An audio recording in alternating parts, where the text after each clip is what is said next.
આપણે શું ભણ્યા હતા ફટાફટ ક્વિક રિવિઝન કરી લઈએ. ખાલી મારે તમને અહીંયા પોઈન્ટ આપવા છે. સૌથી પહેલો પોઈન્ટ જે આપણે ભણ્યા હતા એ પોઈન્ટ શું હતો કે સાહેબ આ અવકાશ જે છે, આ સૂર્યમંડળ જે છે, એ સૂર્યમંડળમાં આપણે પૃથ્વી ભણતા હતા અને એમાં સૌથી પહેલો પોઈન્ટ તમે શું સમજાયો હતો? તમે એવું સમજાયો હતો અવકાશી પદાર્થ. શું હતું? અવકાશી પદાર્થ. હવે આ અવકાશી પદાર્થ એટલે શું? અવકાશી પદાર્થ એટલે સાહેબ સૂર્યથી લઈ મોટા મોટા ગ્રહો, ચંદ્ર જે રાત્રિ દરમિયાન ચમકે છે, એ બધી જ વસ્તુઓને આપણે અવકાશી પદાર્થ કહીએ છીએ. શું કહીએ છીએ? અવકાશી પદાર્થ કહીએ. પછી ત્રીજા માળે કરશન કાકાનો લેંઘો ટીંગાતો હોય, તમે લાઇટ કરી બત્તી કરીને ત્યાં ચમકાવો તો એ નહીં હો ભાઈ, એને કહેતા નથી. ત્યારબાદ આપણે ક્યાં ગયા હતા? ત્યારબાદ આપણે ગયા હતા તારાઓમાં. ક્યાં ગયા હતા? તારાઓમાં. સાહેબ what are the stars? Stars શું છે? તારાઓ છે શું સાહેબ? ખૂબ જ મોટા અને ગરમ અવકાશી પદાર્થો છે, વાયુના બનેલા છે, રાઈટ. અને પોતે જે છે એ ગરમી અને પ્રકાશ ખુદનો હોય છે, એટલે સ્વયં પ્રકાશિત છે. સૂર્ય એક તારો છે. પછી આપણે ક્યાં ગયા હતા સાહેબ? તારાઓમાં આપણે વાત કરી હતી સૂર્યની. કેની વાત કરી હતી? સૂર્યની. અને ચલો લે ચલે तुम्हें तारों के शहर में, और तारों का शहर कौन सा था? सूर्य वाला था. तो ये सूर्य जे છે સૂર્યની વાત કરી હતી કે સૂર્ય સાહેબ આપણા સૌર્યમંડળનો મધ્યમાં આવેલો એક સભ્ય છે. આપણા સૌર્યમંડળનો સૌથી મોટો મુખ્યો એટલે સૂર્ય છે. મુખ્યો અથવા તો મુખી એટલે સૂર્ય છે. અત્યંત ગરમ અને વાયુનો બનેલો છે, રાઈટ. અને મેં તમને કીધું હતું ખેંચાણ બળના કારણે બધા જ ગ્રહો એની ફરતે ફરતે પરિક્રમા કરે છે, રાઈટ. 150 મિલિયન કિલોમીટર જેટલો દૂર જે છે એ દૂર આપણો સૂર્ય છે. ત્યાંથી આપણે આગળ ગયા હતા, શું ભણ્યું હતું? ત્યાંથી આગળ જઈ અને આપણે ભણ્યું હતું સૌરમંડળ, રાઈટ. અને આ સૌરમંડળ કીધું હતું, રામામંડળ કીધું નતું. સૌરમંડળમાં મેં તમને સમજાવ્યું હતું કે ગ્રહો, ઉપગ્રહો, ઉલ્કાઓ, ધૂમકેતુ, ઉલ્કાશિલાઓ, સૂર્ય, આ બધી જ વસ્તુઓ ભેગી થાય અને એક સૂર્યમંડળનું નિર્માણ કરે છે.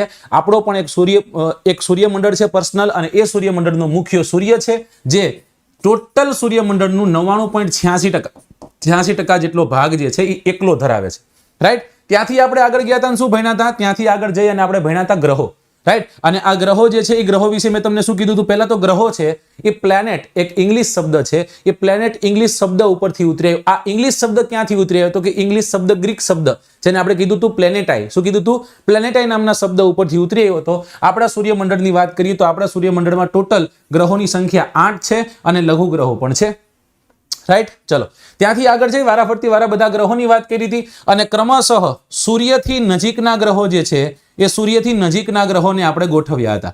અને એ નજીકના ગ્રહો ગોઠવતા પહેલા આપણે વાત કરી હતી બુધની, ત્યારબાદ વાત કરી હતી શુક્રની, ત્યારબાદ વાત કરી હતી પૃથ્વીની. પૃથ્વીથી આગળ જઈને આપણે જોયું હતું માર્સ એટલે કે મંગળ પછી જોયો તો એક લઘુ ગ્રહોનો પટ્ટો. ત્યાંથી આગળ જતા ગુરુ જોયો તો, ગુરુ પછી જોયો તો શનિ જોયો તો, પછી આપણે જોયો તો યુરેનસ પછી નેપચ્યુન, અને પ્લુટોને 2006 માં તરબાકાત કરી દેવામાં આવ્યો હતો. આવી બધી આપણે વાતો જે છે એ વાતો કરી ગયા છીએ. કારણ કે પૃથ્વી જે છે પ્લુટો જે છે એ પ્લુટો વામન ગ્રહ છે. કેવો ગ્રહ છે? વામન ગ્રહ છે. સાહેબ આપણે તો વાત કરવાની હતી કોની? આપણે તો વાત કરવાની હતી મારી પૃથ્વીની. આ જે ફરી રહી છે એ મારી પૃથ્વી છે. અને આ પૃથ્વી વિશે આપણે વાત કરી હતી કે સાહેબ આપણા સૂર્યમંડળનો 5મા નંબરનો સૌથી મોટો ગ્રહ હોય તો એ છે પૃથ્વી. આપણા સૂર્યમંડળનો સૂર્યથી 3જા નંબરનો સૌથી નજીકનો ગ્રહ હોય તો એ છે પૃથ્વી. આપણા સૂર્યમંડળમાં એક જ ગ્રહ છે કે જે જગ્યાએ પાણી પ્રવાહી સ્વરૂપે છે, તો એનું નામ છે પૃથ્વી. આ જ પાણી અને ઉપર રહેલા વાદળોના કારણે આ લીલા રંગનો દેખાતો હોવાના કારણે એને આપણે નીલ ગ્રહ કહીએ છીએ. શું કહીએ છીએ? નીલ ગ્રહ કહીએ છીએ.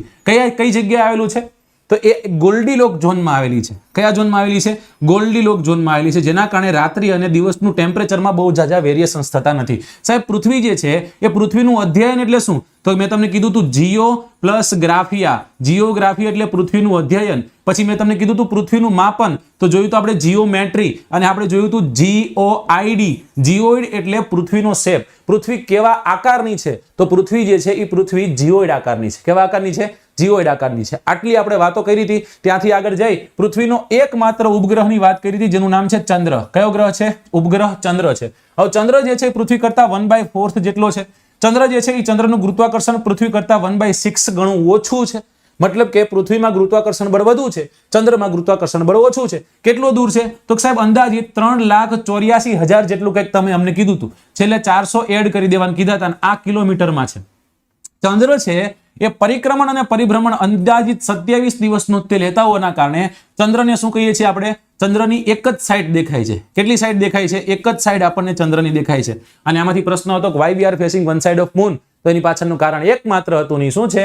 તો કે એ ચંદ્ર જે છે એ ચંદ્ર 27 દિવસ જેટલો સમય પરિક્રમણ અને પરિભ્રમણનો છે. કોઈ પણ ગ્રહ છે એ ગ્રહને પોતાનો પરિક્રમણ અને પરિભ્રમણ સમય પણ હોય છે અને પરિક્રમણ અને પરિભ્રમણ પથ પણ હોય છે. પરિભ્રમણ પથ નહીં પણ પરિક્રમણ પથ ખાસ યાદ રાખવા રહ્યો. રાઈટ. કોઈ પણ એક ઓબ્જેક્ટની ફરતે ગોળાકારમાં થતી ગતિને આપણે કહીએ છીએ પરિક્રમણ ગતિ. રાઈટ. અને એ જે વે છે, એ જે આખો રસ્તો છે, એ રસ્તાને આપણે શું કહીએ છીએ? આપણે કહીએ છીએ તેની કક્ષા. શું કહીએ છીએ? તેની કક્ષા. આટલું આપણે કાલે વાત કરી હતી. ચલો આટલું કમ્પ્લીટ બધાને.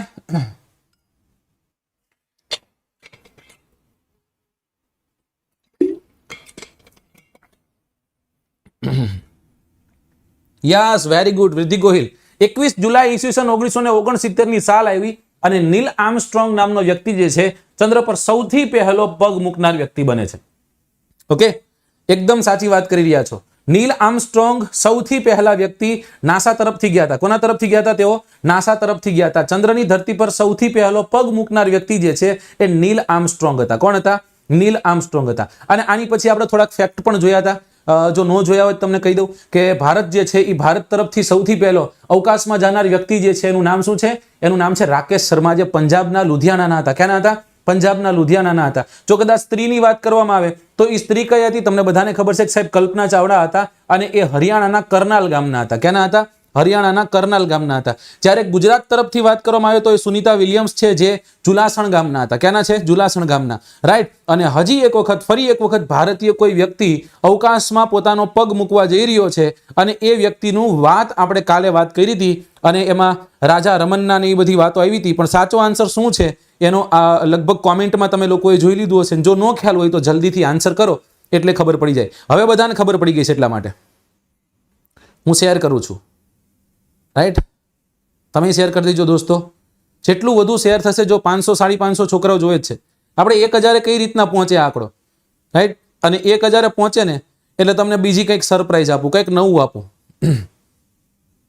પહેલા તો આપણે બીજી કોઈ આડી અવડી વાતો નહીં હોય. આમાં માત્ર ને માત્ર આપણે લેક્ચર ચાલુ થશે ત્યાંથી લઈ અને લેક્ચર ખતમ થાય ત્યાં સુધી તમને કન્ટેન્ટ સિવાય કાંઈ નહીં મળે. અને દોસ્તો, જ્યારે પણ તમે નહીં, તમારા નાના ભાઈ, તમારી નાની બેન, બરાબર, કે જે પણ એ જ્યારે તૈયારી કરતા હશે ત્યારે તમે એમ કહેશો કે તમારે એનસીઆરટી અને જીસીઆરટી કરવું ખૂબ જરૂરી છે. કામ કર, લેટ્સ ક્રેક ગુજરાત એક્ઝામના પ્લેટફોર્મમાં જા. અભિજીતસિંહ ઝાલા સાહેબે બહુ સરસ રીતના સમજાવ્યું છે અને તમે જોઈ નાખો. રાઈટ. બસ એવી આશાઓ છે મારી. અને વારાફરતી વારા જેટલા પણ આપણા કાર્યક્રમો છે એ બધા કાર્યક્રમોને આપણે પૂરા કરવા છે. રાઈટ. કારણ કે એક વખત ક્રમબદ્ધ રીતના પૂરું થઈ જાય ને પછી કંઈક સરસ રીતના તમે તૈયારી કરી શકો. અને એના માટે મારી જે હેલ્પની જરૂર પડે એ તમે મને કહેજો, હું તમારી સાથે છું.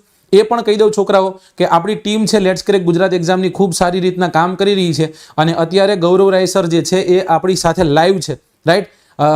मैं उनको ये रिक्वेस्ट करूंगा कि जितने भी मेरे लेक्चर्स है वो लेक्चर्स की एक बहुत बड़ी लिंक बन जाए, क्रम में एक लिंक बन जाए, ताकि बंदों को जैसे जैसे लिंक चाहिए वैसे ही मिल जाए. राइट. तो क्रमबद्धમાં તમને મળી જાય એના માટે આપણે એમને પણ આપણે વાત કરી દીધી છે અને કદાચ અહીંયા હાજર નહીં હોય તો હું એમને રૂબરૂ હમણાં ફોન કરીને જણાવી દઈશ. ઓકે, ચલો.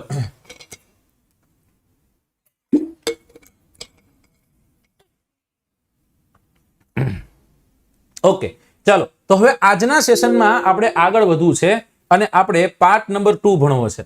રાઈટ. શું ભણવો છે? પાર્ટ નંબર 2 ભણવો છે. આપણે ઉપગ્રહોની છેલ્લે વાત કરી હતી. રાઈટ. આપણે લઘુગ્રહોની વાત બાકી રહી ગઈ હતી. શેની વાત બાકી રહી ગઈ હતી? લઘુગ્રહોની વાત બાકી રહી ગઈ હતી. આપણે છે ને ઉપગ્રહોથી ચાલુ કરીએ. ચંદ્ર જોઈ નાખો તો ઉપગ્રહથી હવે આજના લેક્ચરની શરૂઆત કરીએ. હવે થોડોક ધીમો પડી જઈશ અને વારાફરતી વારા તમને બધું સમજાવી દઈશ. રાઈટ. તો સૌથી પહેલો પોઈન્ટ તમારી સામે શું આવ્યો કે સાહેબ ઉપગ્રહ એટલે શું? ઉપગ્રહ જે છે, ઉપગ્રહની ડેફિનેશન શું બને છે? મૂળ વસ્તુ છે, એટલે કે કોઈ ગ્રહ છે એની ફરતે ફરતે કોઈ વસ્તુ જે છે એ ભ્રમણ કરી રહી છે, તો એને આપણે શું કહીએ છીએ? એને આપણે કહીએ છીએ ઉપગ્રહ. મૂળ વસ્તુ જે છે એની આસપાસ ફરતી વસ્તુઓ જે છે એને આપણે ઉપગ્રહ કહીએ છીએ. હવે એ ગમે એ ફોર્મમાં હોઈ શકે. કોઈ એક મૂળ વસ્તુ છે એ મૂળ વસ્તુની આસપાસ ફરવાની છે. તેની ફરતે ફરતે કોઈ એક મૂળ વસ્તુ છે તેની આસપાસ ફરવાની છે.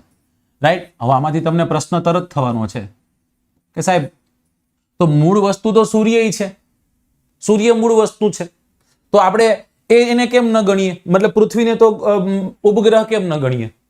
સાહેબ ઉપગ્રહ કીધો છે, એનો મતલબ એવો થયો કે આ ગ્રહની ફરતે ફરતો હશે. સમજો, રાઈટ?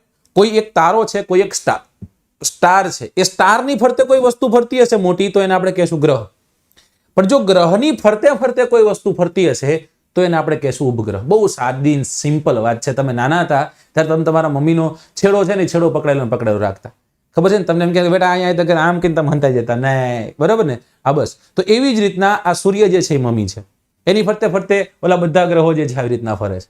હવે આનકોર પૃથ્વી ઊભી રહી ગઈ છે, હવે પૃથ્વી મમ્મી થઈ ગઈ, એના લગ્ન થયા, રાઈટ? હવે એને ત્યાં પણ એક સંતાન આવ્યું અને એનું સંતાનનું નામ શું છે? ચંદ્ર. તો એ ચંદ્ર કોની પાછળ સંતાય છે? તો કે પૃથ્વી પાછળ સંતાય છે. સમજાય છે ને? હા. તો એવી રીતના છે કે ગ્રહ જે છે એ ગ્રહની ફરતે ફરતે ફરતો હશે, જેને આપણે કહીએ છીએ ઉપગ્રહ. ઓકે, ચલો. હવે પ્રશ્ન તમને પૂછું છું કે સાહેબ હાલની તારીખમાં કદાચ ગણવા જઈએ તો પૃથ્વીમાં આપણા સૂર્યમંડળમાં સૌથી વધુ ઉપગ્રહ કોને છે? સૌથી વધુ ઉપગ્રહ કોને છે?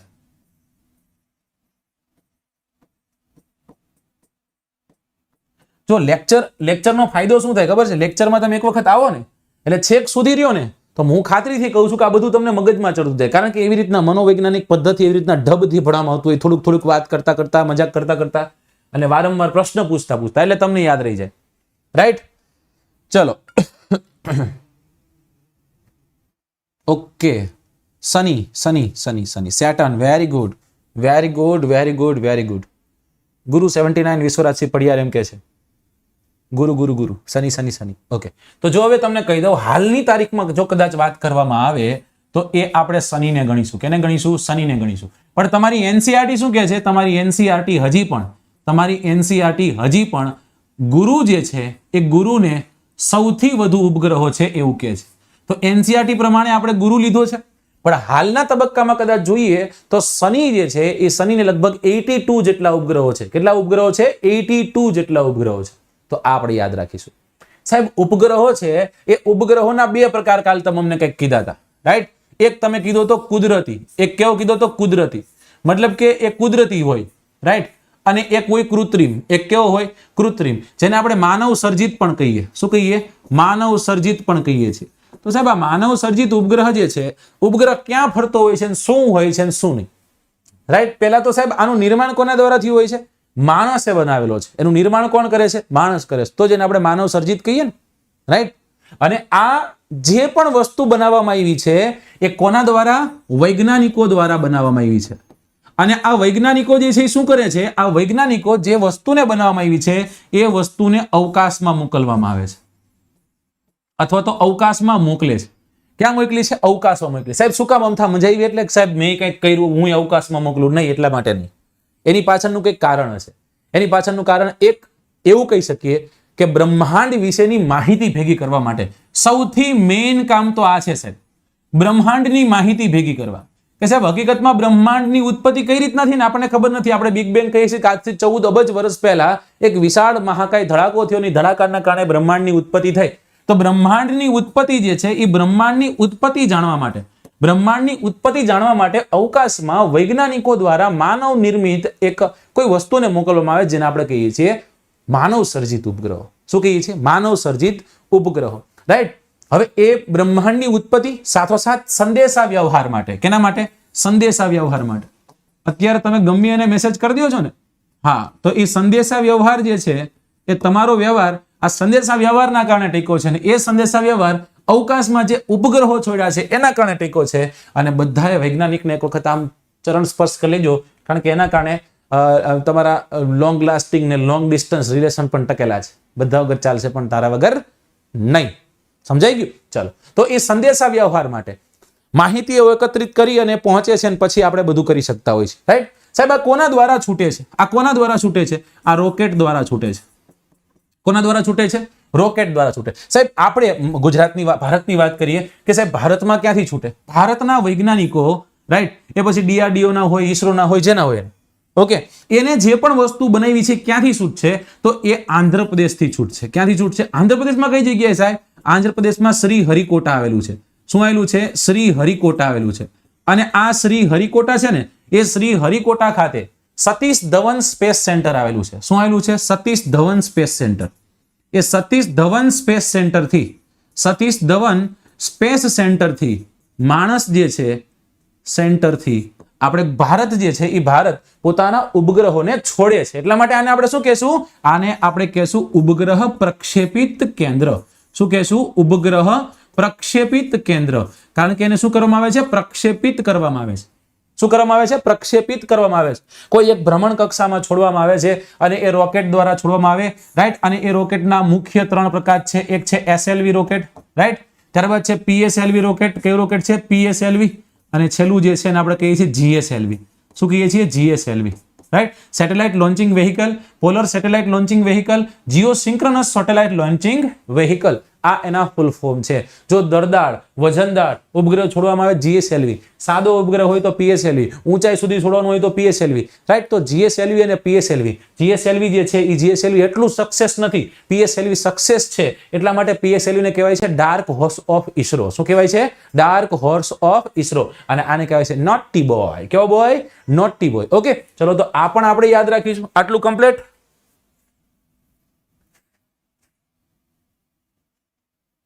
પરમાર સાગરભાઈ, હું તમારું ડેડિકેશન જોઈ રહ્યો છું કે તમે આવ્યા ત્યારના તમે એક જ મેસેજ કરી રહ્યા છો, if I am not wrong, right. હું એમ કહું છું પહેલા આમાં ધ્યાન દઈએ આપણે. ઓકે,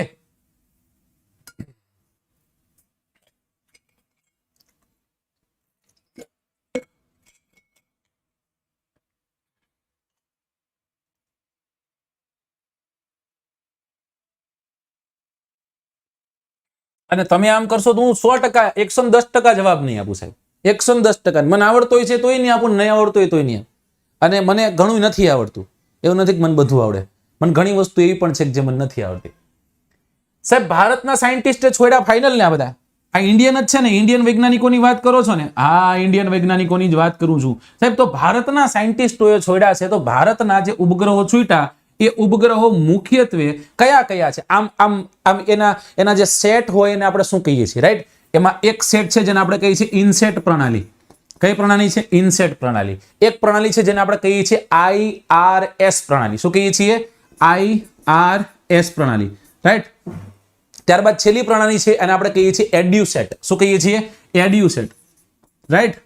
આ બધા ઉપર તમને ખબર પડી જાય કે શેના માટેના હશે.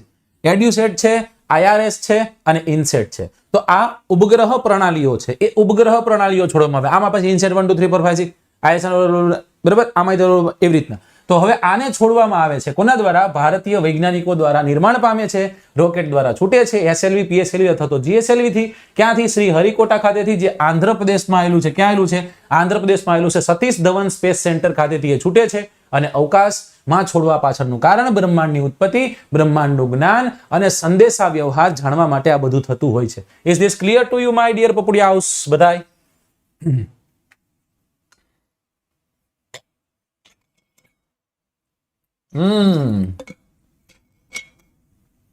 રવિગીરી એમ કે કાર્ટો સેટ. Very good. ચલો, આટલું કમ્પ્લીટ ને? આંધ્રપ્રદેશ, હા. ઓકે, ચલો તો આમ રબિંગ ધીસ. હું આને કાઢી નાખું છું, રાઈટ. તમારે ફોટો પાડવાનો પાડી લ્યો ફટાફટ. પાડી લીધો? બસ લ્યો. ચલો આગળ. બૂમ. ચલો હવે ત્યાંથી આગળ જઈએ. ઉપગ્રહ તો સાહેબ સમજ્યા આપણે. ઉપગ્રહ પછી શું આવશે? લઘુગ્રહો આવશે. લઘુગ્રહો એટલે શું છે? લઘુગ્રહોની સાવ સાદી ડેફિનેશન આપું ને, ગ્રહો બનવામાં નિષ્ફળ ગયેલા સૂર્યની ફરતે પરિક્રમા કરતા કોઈ નાના ઓબ્જેક્ટને અથવા તો એને આપણે કહીએ છીએ કે અવકાશી પિંડને આપણે લઘુગ્રહો કહીએ છીએ. તો સૌથી પહેલો પોઈન્ટ આમાં શું લખીશું કે સાહેબ ગ્રહો બનવામાં નિષ્ફળ ગયા હશે. એ શું હશે? ગ્રહો બનવામાં નિષ્ફળ ગયા હશે. ગ્રહો બનવામાં નિષ્ફળ ગયેલા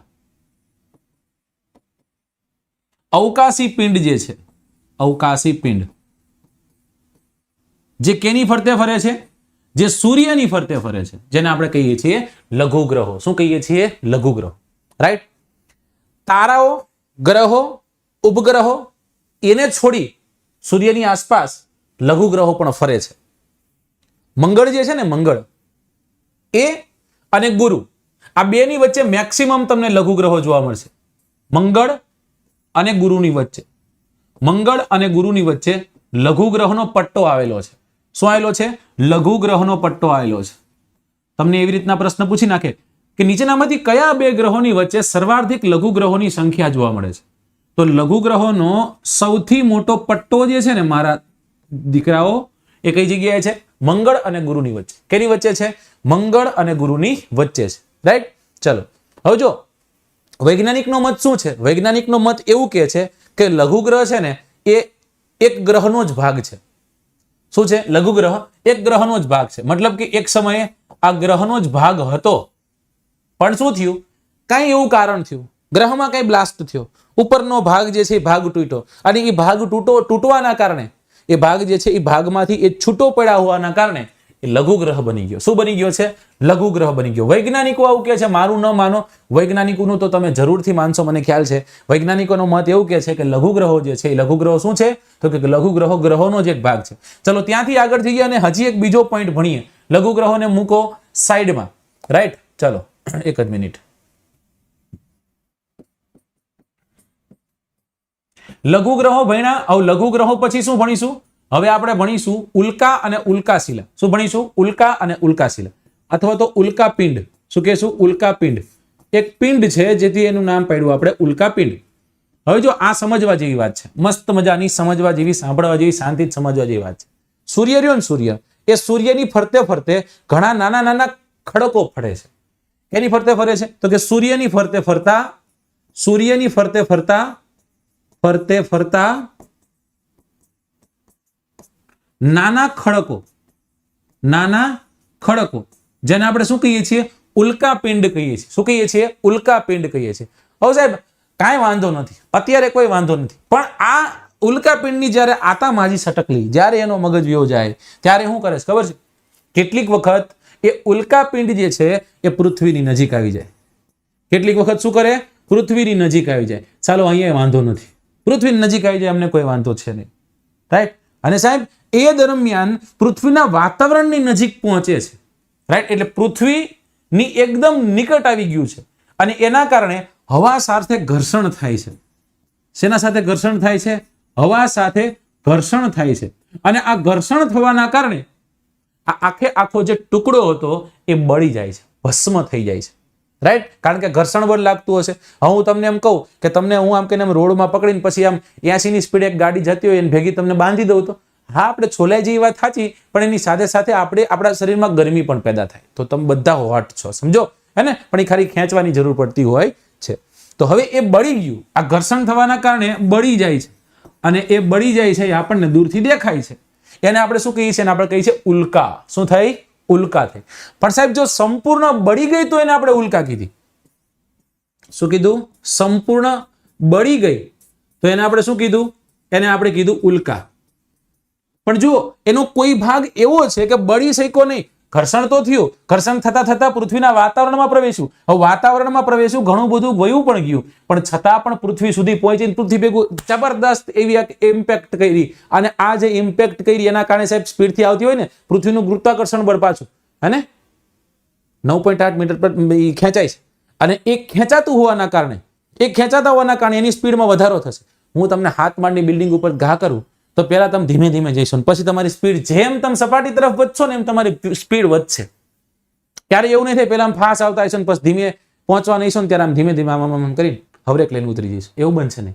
પહેલા તમે એકદમ સ્પીડથી નહીં, ધીમે ધીમે આવતા હશો, એટલે એટલું ધીમે નહીં, પણ કમ્પેર ટુ ગ્રાઉન્ડ જે છે ત્યાં અને ઉપર 7મા માળથી જ્યારે ફેંકાય છે ત્યારે માઇનોર ફેર હોય છે.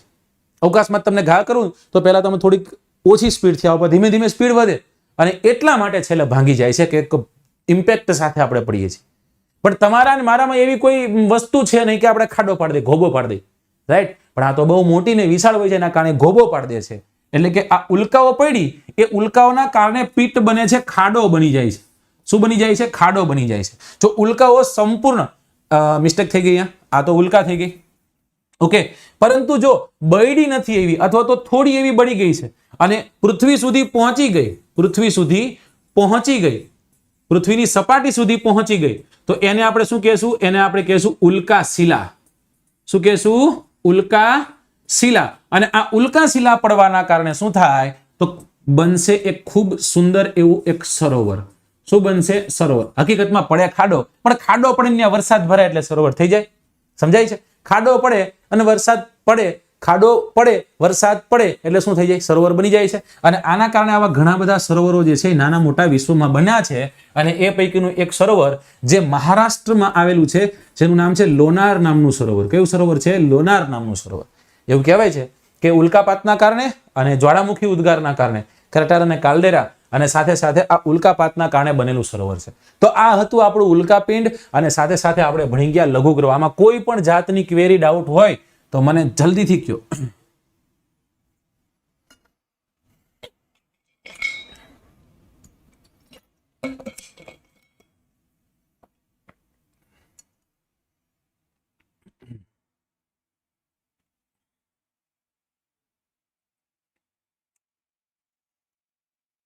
આવું ટોમ એન્ડ જેરીમાં થાય. અચ્છા,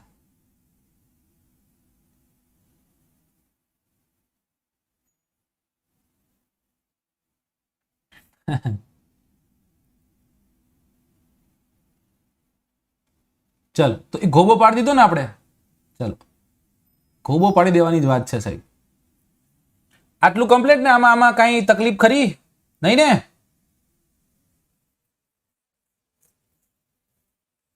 માનસી પટેલ, લોનાર સરોવર મહારાષ્ટ્રમાં આવ્યું. લોનાર આવું સુરેન્દ્રનગરમાં છે. ગુજરાતમાં કદાચ આવવું હોય ને તો ગુજરાતમાં ધજાડા નામનું ગામ, ગુજરાત સુરેન્દ્રનગર છે ને ત્યાં ધજાડા ગામે. કયા ગામે? ધજાડા ગામે. રાઈટ. આને આપણે ઉલ્કા ધજાડાના નામે ઓળખીએ છીએ. કેના નામે ઓળખીએ છીએ? ઉલ્કા ધજાડાના નામે પણ આપણે ઓળખીએ છીએ. ચલો, તો આટલું આપણે યાદ રાખવાનું હતું. અને હવે તમને મેટ્રોઇડ્સ જે છે એને હું તમને સમજાવવાનો પ્રયત્ન કરું અને પછી આપણે આજના ચેપ્ટર જે છે એ ચેપ્ટરને આપણે ખતમ કરી અને બીજા ચેપ્ટર તરફ આપણે ડગ ભરીએ. ચલો ત્યારે, તો આ વાત કરી આપણે લઘુગ્રહોની, ત્યારબાદ આપણે વાત કરી ઉલ્કાપિંડોની. અને હવે તમે જુઓ છો કે જો આ મેટ્રોઇડ્સ જે છે એ ફરી રહ્યા છે એની રીતના. ઓકે, કેની ફરતે ફરી રહ્યા છે? પૃથ્વીની ફરતે ફરતે, સોરી, સૂર્યની ફરતે ફરતે ફરી રહ્યા છે. હવે એ ક્યાં આવી ગયા? તો કે એ સાહેબ એ ઘર્ષણમાં આવી ગયા. પૃથ્વી જે છે એ પૃથ્વીનું વાતાવરણ છે એ પૃથ્વીના વાતાવરણમાં આવ્યા. અને એ વાતાવરણમાં પ્રવેશવાના કારણે જો પાછળ એક જબરદસ્ત એવો એક પટ્ટો દેખાણો, એક લીસોટો દેખાણો. સમજાઈ ગયું? જેને તમે ખડતો તારો કીધો, ફૂપ લઈને વિયો ગયો, રાઈટ. પણ જો એ પડ્યો તો શું બન્યું? અહીંયા પડી ગઈ તો આ છે ઉલ્કાશિલા. અને આ ઉલ્કાશિલાને કારણે શું બન્યું? સરોવર બન્યું. શું બન્યું? સરોવર. એવું એક સરોવર જે છે એ સરોવર આપણે કયું જોયું? એ આપણે જોયું લોનાર સરોવર. કયું સરોવર જોયું? લોનાર સરોવર. એક સુરેન્દ્રનગરમાં ધજાડા જોયું. કયું જોયું આપણે? ધજાડા જોયું. રાઈટ. તો આટલું યાદ રાખીશું આપણે. સમજાઈ ગયું? આટલું કમ્પ્લીટ ને? તો આપણે આગળ વધીએ. ચલો, ગેલેક્સી છે. શું કહેવાય ગેલેક્સી? બધું તમને ખ્યાલ છે. આપણી સોલર સિસ્ટમ છે. સોલર સિસ્ટમમાં સૌથી પહેલા મર્ક્યુરી છે, ત્યારબાદ છે વિનસ છે, અર્થ છે, માર્સ છે. રાઈટ. અહીંયા તમે જોઈ શકો છો એસ્ટેરોઇડ્સનો બેલ્ટ છે. એટલે આને આપણે કહીએ છીએ લઘુગ્રહો. કેનો પટ્ટો છે? આ લઘુગ્રહોનો પટ્ટો છે. ઓકે. અને લઘુગ્રહોનો પટ્ટો જેવો ખતમ થાય એટલે ગુરુ પછી સેટર્ન એટલે કે શનિ પછી યુરેનસ પછી નેપચ્યુન અને નેપચ્યુન પછી આવશે કુપર બેલ્ટ. આ કયો બેલ્ટ છે? અહીંયા એક બેલ્ટ આવેલો છે જેને આપણે કહીએ છીએ કુપર બેલ્ટ. આ કુપર બેલ્ટ છે ને એની પાછળના ભાગે ઉર્ટના વાદળો છે. કેના વાદળો છે? ઉર્ટના વાદળો.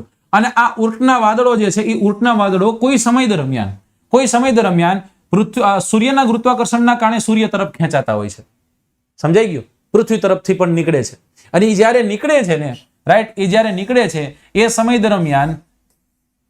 દરમિયાન એક લાંબી એવી ટેલ આપી જાય છે. અને આને આપણે ઓળખીએ છીએ કેના નામે? આને આપણે ઓળખીએ છીએ ધૂમકેતુના નામે. કેના નામે ઓળખીએ છીએ? ધૂમકેતુના નામે ઓળખીએ છીએ. રાઈટ. ચલો, ઓકે.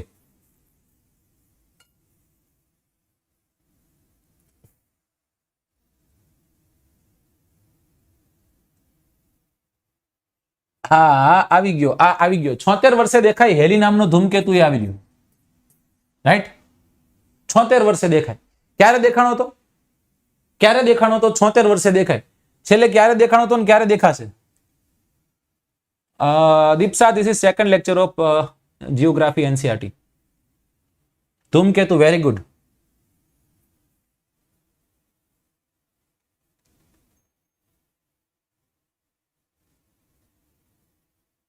ક્યારે દેખાણો હતો?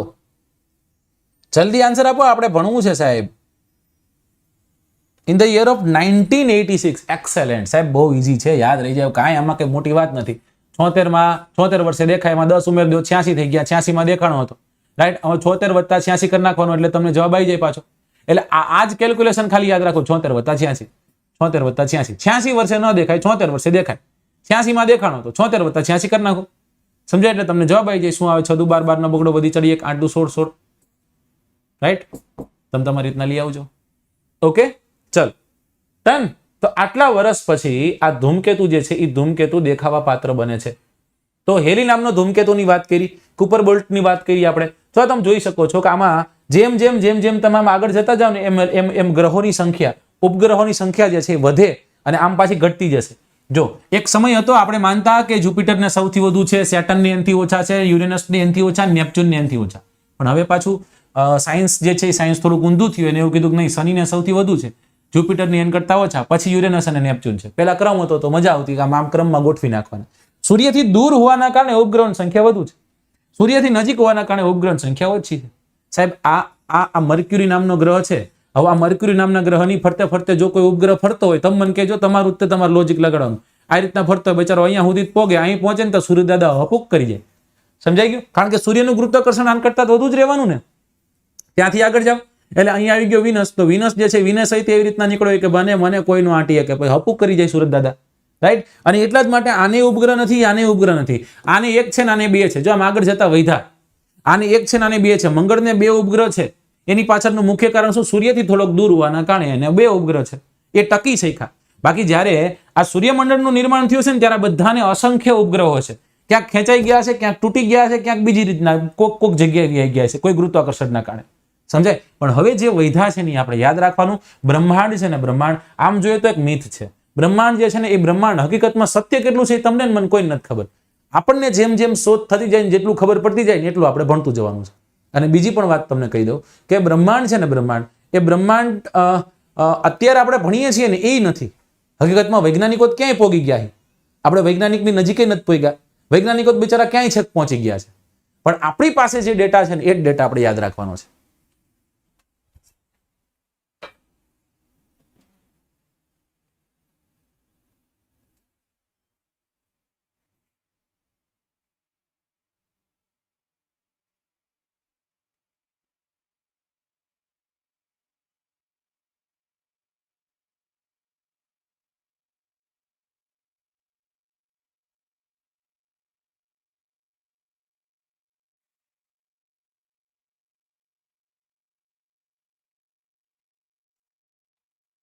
યસ, ચાલો.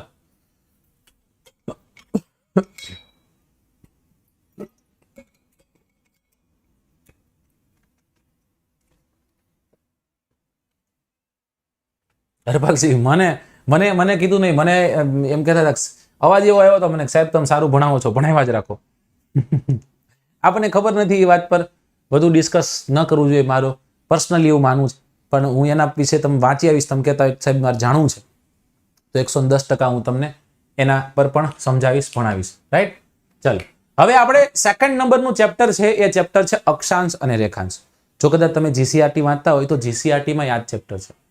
રાઈટ. તમે એનસીઆરટી વાંચતા હોય તો એનસીઆરટીમાં આ જ ચેપ્ટર છે. તો એ એનસીઆરટી અને જીસીઆરટી જે છે એ જીસીઆરટી બંને સમજવી છે આપણે. બંને હું તમને ભણાવવાનો છું. અને એમાં સૌથી પહેલું અત્યારે જે આપણે ભણી રહ્યા છીએ એ છે અક્ષાંશ અને રેખાંશ. સાહેબ અક્ષાંશ અને રેખાંશ તમને ખબર હોય એની પહેલા તમારે 2-4 વસ્તુ બીજી પણ યાદ રાખવી જરૂરી બની જાય છે. મિત્રો આ અત્યારે જે હું દોરી રહ્યો છું ને, અત્યારે જે હું દોરી રહ્યો છું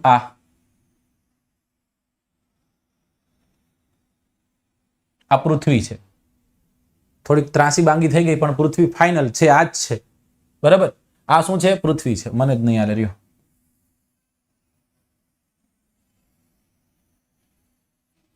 ઓકે ચલો, આ શું છે? આ પૃથ્વી. આયનકોરથી થોડીક ચપટી થઈ ગઈ વધુ, પણ આ પૃથ્વી છે. કોઈ પણ ગ્રહમાં મેં તમને એક વાત સમજાવી હતી કે કોઈ પણ ગ્રહ છે ને એને એક પોતાની ધરી હશે. એને શું હશે? ધરી. રાઈટ. અને આ ધરી ઉપર આ ગ્રહ ફરતો હશે. ધરી જે છે એ ધરી ઉપર એ ગ્રહ ફરતો હશે. અને આ ધરી ઉપર એનું ભ્રમણ થતું હોવાના કારણે એને આપણે ધરી ભ્રમણ કહીએ છીએ. શું કામ? તમને સમજાવું છું. એની પાછળનું કારણ છે કે બધા ગ્રહો છે ને મિત્રો કોઈના કોઈ એંગલે પોતાની ધરી પર ઝૂકેલા છે. કોઈ ફરતી વસ્તુ છે ને એ કોઈ એક નિશ્ચિત ડિગ્રીએ ઝૂકેલી છે. રાઈટ. અને એ ડિગ્રીએ ઝૂકેલી છે ને એનો જે પિન પોઈન્ટ છે એને આપણે ધરી કહીએ. એને આપણે શું કહીએ છીએ? એને આપણે કહીએ છીએ ધરી. રાઈટ? પૃથ્વી છે ને, પૃથ્વી એ પૃથ્વી પણ કોઈ એક પોઈન્ટ પર ઝૂકેલી છે. પૃથ્વી જે છે એ પૃથ્વીનું નમન છે, અને એ પૃથ્વીનું નમન હોવાના કારણે તે તમને ખબર છે કે આ ઋતુઓ જે છે, લાંબા ટૂંકા દિવસો, આ બધું તમને અનુભૂતિ થાય પાછળનું કારણ એ છે. ઓકે, તો હવે આ પૃથ્વી પોતાની ધરી પર, પહેલા તો જો આ એક કાલ્પનિક તમે ધરી માની લીધી કે સાહેબ આવી રીતના હોવું જોઈએ. હકીકતમાં આને આપણે કહેશું ઉત્તર ધ્રુવ અને આને કહેશું દક્ષિણ ધ્રુવ. હવે પૃથ્વી આમાં જ ફરતી હોય છે. હકીકતમાં આ મિથ્યા વાત છે. સાચું શું છે? તો સાચું એ છે કે પૃથ્વી જે છે એ પૃથ્વી પોતાની ધરી પર 23.5 ડિગ્રીએ નમેલી છે. કેટલા ડિગ્રીએ નમેલી છે? 23.5 ડિગ્રીએ નમન પામેલી છે. અને એ 23.5 ડિગ્રીએ નમન પામી અને પૃથ્વી હવે આવી રીતના ફરી રહી છે. સમજાય છે? પૃથ્વી આમ ફરી રહી છે. હવે કદાચ કે કઈ રીતના? તો પશ્ચિમથી પૂર્વ તરફ તેનું ભ્રમણ છે. કેવું છે? પશ્ચિમથી પૂર્વ તરફ તેનું ભ્રમણ છે. હવે સમજવું છે આને આપણે, રાઈટ? શાંતિથી સમજીએ, થોડોક ટાઈમ લઈએ, પણ એવું સમજીએ સાહેબ કે તમારે બીજી વાર ક્યાંય સમજવું પડે નહીં. તો હવે આવી કોઈ હકીકતમાં કોઈ ખાસ ધરી નથી ને, આપણે કઈ ખીલો ધરબેલો નથી કે સાહેબ અહીંયા આ ધરી છે. આને આપણે કાલ્પનિક ધરી જ કહેશું. શું કહેશું? કાલ્પનિક ધરી. ઉત્તરનો ભાગ છે એને આપણે કહી દીધું ઉત્તર ધ્રુવ. કેવો ધ્રુવ કહી દીધો? ઉત્તર ધ્રુવ. ત્યારે દક્ષિણનો ભાગ છે એને આપણે કહી દીધો દક્ષિણ ધ્રુવ. કેવો ધ્રુવ કહી દીધો? દક્ષિણ ધ્રુવ કહી દીધો. સમજાય? ઉત્તર ધ્રુવ અને દક્ષિણ ધ્રુવ. હવે ઉત્તર ધ્રુવ અને દક્ષિણ ધ્રુવ પર પૃથ્વી જે છે એ પૃથ્વી ફરી રહી છે. આ એક કાલ્પનિક છે. આમાં પણ એવું નથી કે આ ફિક્સ જ છે. સમજાઈ ગયું? આને પણ આપણે કાલ્પનિક જ ગણીએ છીએ. હવે ત્યાંથી આગળ વધીએ આપણે કે સાહેબ આ પૃથ્વી પોતાની ધરી પર ધરીભ્રમણ કરે છે, ફરી રહી છે, રાઈટ? તો આપણે અત્યારે જે પોઈન્ટ સમજવાના છે એ છે અક્ષાંશ અને રેખાંશ. ધ્રુવ ઉપરથી પણ આપણે બે પોઈન્ટ સમજવાના છે. એક છે મેગ્નેટિક ધ્રુવ અને અત્યારે જે મેં તમને દેખાડ્યો છે એક છે કાલ્પનિક ધ્રુવ. ધ્રુવ બે પ્રકારના હોઈ શકે. એક કેવા છે? કાલ્પનિક છે. અત્યારે હું તમને સમજાવું એ કયો ધ્રુવ છે? કાલ્પનિક. અને એક ધ્રુવ છે મેગ્નેટિક ધ્રુવ. કેવો ધ્રુવ? મેગ્નેટિક ધ્રુવ. હવે આ મેગ્નેટિક ધ્રુવ વિશે તમે કદાચ છાપું વાંચતા હોય ક્યાંક વાંચ્યું હશે કે પૃથ્વી જે છે એ પૃથ્વીનો મેગ્નેટિક પોલ છે એ ફરી રહ્યો છે. સાહેબ આઈ નો સમજાણું, બહુ સારી રીતના સમજાવવાનો પ્રયત્ન કરું. આ પૃથ્વી છે. પૃથ્વી જ્યારે છૂટી પડી ત્યારે એકદમ ઘુમનશીલ હતી, એકદમ ફરતી હતી. એના કારણે શું બન્યું? એના કારણે સખત વસ્તુ છે ને, જે એ સખત વસ્તુ વચ્ચે ગોઠવાઈ ગઈ, રાઈટ? જે ઘન વસ્તુઓ જે છે, ઘન વસ્તુઓ ક્યાં ગઈ? ઘન વસ્તુઓ જે છે ઘન વસ્તુઓ મધ્યમાં ગોઠવાઈ ગઈ, રાઈટ? આ ઘનમાં લોખંડની માત્રા વધુ છે, રાઈટ? એ લોખંડની માત્રા વધુ હોવાના કારણે હવે આ પૃથ્વી છે ને, પૃથ્વી એક મેગ્નેટ તરીકે વર્તે છે. કઈ રીતના વર્તે છે? મેગ્નેટ તરીકે. એટલે મેગ્નેટમાં તમને ખ્યાલ છે બે ધ્રુવ હોય, એક હોય નોર્થ અને એક હોય સાઉથ. એક શું હોય? નોર્થ અને એક હોય સાઉથ. હવે તમને એ પણ ખબર છે કે પૃથ્વીના ઉપરના પડ ઉપર ઘણું બધું આપણે કરી રહ્યા છે, ખોટું, રાઈટ? અને એના કારણે ધીમે ધીમે પૃથ્વીની અંદરના ભાગમાં પણ પરિવર્તન થઈ રહ્યા છે. ગ્લોબલ વોર્મિંગના કારણે પણ ઘણા બધા પરિવર્તન, આંતરિક પરિવર્તનો જે છે થઈ રહ્યા છે. અને એના કારણે અહીંયા અંદર જે ગોઠવાયેલો જે ઘન પોપડું છે ને, ઘન વસ્તુઓ છે એ ક્યાંક ફરી રહી છે, ક્યાંક આડી અવડી થઈ રહી છે. હવે એના કારણે અહીંયા જે ઓલા જે ધ્રુવો હતા એ ધ્રુવો પણ ફરી રહ્યા છે. આ નોર્થ ધ્રુવ છે સાઈડમાં વયો ગયો, સાઉથ ધ્રુવ આનકોર વયો ગયો, એવું થઈ ગયું. આ ઓરિજિનલ ધ્રુવ છે આમ જોઈએ તો. કારણ જે તમારું હોકા યંત્ર છે એ હોકા યંત્ર જે દિશા બતાવશે ને આના કારણે દેખાડશે. તો આ ધ્રુવ કદાચ ફરી રહ્યા હોય તો તકલીફ શું થાય? તો કે તકલીફ હોકા યંત્ર વળાંક થઈ જાય. પણ આપણને ઉપાધિ હવે એ નથી રહી, કારણ કે હોકા યંત્ર જે છે એ હોકા યંત્રની મદદથી ઘણા સમય પહેલા લોકો આવતા જતા, એ વાત ઠીક છે, પણ હવે આપણી પાસે આખી પૃથ્વીનું એક સારું એવું માનચિત્ર છે. આપણને ખબર છે કે આ જગ્યાએ આ જ વસ્તુ આવેલી છે.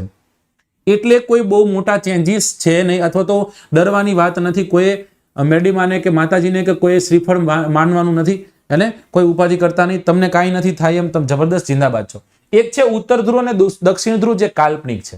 હવે સમજો. હવે આ તમે જોઈ રહ્યા છો એમાં એક વચ્ચેથી આપણે એક આડી રેખા ખેંચી દીધી અને આને આપણે નામ દઈ દીધું વિષુવવૃત્ત રેખા. કઈ રેખા કહી દીધી? વિષુવવૃત્ત રેખા, રાઈટ? એનું નામ જ આપી દીધું જીરોમી રેખા. કેટલામી રેખા? જીરોમી રેખા. હવે આ જીરોમી રેખાએ શું કર્યું? જીરોમી રેખાએ પૃથ્વીને બે ભાગમાં વહેંચી, રાઈટ? એક ઉત્તરનો ભાગ અને એક છે દક્ષિણનો ભાગ. પૃથ્વી ગોળાર્ધ છે એટલા માટે ઉત્તરના ભાગને આપણે કહીશું ઉત્તર ગોળાર્ધ, નીચેના ભાગને આપણે કહીશું દક્ષિણ ગોળાર્ધ, રાઈટ? ઉત્તર ગોળાર્ધ અને દક્ષિણ ગોળાર્ધ. ડન. ચલો હવે ઉત્તર ગોળાર્ધમાં જેટલી પણ આડી રેખાઓ આવેલી છે એને આપણે અક્ષાંશ કીધા. દક્ષિણમાં પણ જેટલી આડી રેખાઓ આવેલી છે એને આપણે અક્ષાંશ કીધા. તો અક્ષાંશની ડેફિનેશન જો કદાચ તમારે જોતી હોય તો અક્ષાંશની ડેફિનેશનમાં સૌથી પહેલો પોઈન્ટ આપણે એવું લખી શકીએ કે અક્ષાંશ એટલે શું? તો કે પૃથ્વીના ગોળા પર દોરેલી આડી કાલ્પનિક રેખા. જો પૃથ્વીનો ગોળો પણ કેવું જરૂરી છે? પૃથ્વીનો ગોળો પણ કેવું જરૂરી છે? સાથે સાથે દોરેલી આડી કેવી જરૂરી છે? આડીની સાથે કાલ્પનિક કેવી પણ જરૂરી છે, કારણ કે આવી કોઈ રેખા છે ને આ કેવી છે? એક કલ્પના છે. પૃથ્વીના ગોળા પર દોરેલી આડી કાલ્પનિક રેખા એટલે કે અક્ષાંશ, અથવા તો વિષુવવૃત્તના પટ્ટાથી કોઈ પણ જગાનું કોણીય માપ એટલે અક્ષાંશ. રાઈટ? અક્ષાંશને આપણે આવી રીતના કંઈક ભણીએ છીએ. સાહેબ આ સમજાઈ ગયું. સાહેબ તો અક્ષાંશો કેટલા છે? અક્ષાંશો છે ને એક તો 0 ગણી લ્યો. 0 એક છે તો કે હા સાહેબ 0 એટલે આ એક ગણવાનું, 0 નથી કરવાનું. 0 એટલે 1. રાઈટ? પ્લસ ઉત્તર તરફ જતા 90 છે, દક્ષિણ તરફ જતા 90 છે. એટલે ટોટલ અક્ષાંશોની સંખ્યા કદાચ કેલ્ક્યુલેટ કરવામાં આવે તો માય ડિયર 181 જેટલા અક્ષાંશો છે. કઈ રીતના મેં કીધું? અહીંયાથી તમે આગળ જાઓ 1 2 1 2 નીચે તરફ આમાં માઇનસ ન આવે. રાઈટ? ઉપર તરફ જતા 90, નીચે તરફ જતા 90. તો અક્ષાંશોની સંખ્યા કેટલી છે? અક્ષાંશોની સંખ્યા 181 છે. હવે અહીંયા સમજજો, પ્રશ્ન પૂછાય અક્ષાંશ વૃત્તોની સંખ્યા કેટલી છે? અક્ષાંશ વૃત્તોની સંખ્યા કેટલી છે? ત્યારે બબડિયાઓ આન્સર કરવાનો છે 179. શું કરવાનું છે? 179. સાહેબ કાહે આ કેમ થઈ ગયું? તો જો ઉત્તરનો આ પોઈન્ટ રહ્યો ને આ પોઈન્ટ છે. રાઈટ? ત્યાં એક નાનકડું એવું ટપકું જ છે. આ ટપકું છે એની નીચે 89મું, 88મું, 87મું, 86મું. રાઈટ? એવી રીતના છે. એટલે આ તો એક ટપકું છે, એટલે એક પોઈન્ટ છે જેને આપણે શું કહી દીધો? પોલ કહી દીધો. રાઈટ? એટલે એને નથી ગણતા. ઉત્તરમાં એક છે, દક્ષિણમાં એક છે. ઓકે સાહેબ સમજી ગયા. એનો મતલબ કદાચ કેલ્ક્યુલેશન કરવાનું થાય તો આવું થાય ને કે 181 માઇનસ 2. હા, 181 માઇનસ 2 એટલે 179. જ્યારે વૃત્તો પૂછ્યા છે, વૃત્ત એટલે ગોળાકાર, વૃત્તો પૂછ્યા તો 179. એમ પૂછે અક્ષાંશોની સંખ્યા તો 181 જેટલા અક્ષાંશો છે. આટલું યાદ રાખજો સાહેબ. પૃથ્વીના ઉત્તર તરફના ગોળામાં જેટલા પણ અક્ષાંશો છે ને એને આપણે કહેશું ઉત્તર અક્ષાંશ. નીચે તરફ છે ને આપણે કહેશું દક્ષિણ અક્ષાંશ. વહેંચે કોણ આને? વિષુવવૃત્ત વહેંચે છે. કોણ વહેંચે છે? વિષુવવૃત્ત વહેંચે છે. આટલું. આમાં કોઈને તકલીફ હોય તો કયો.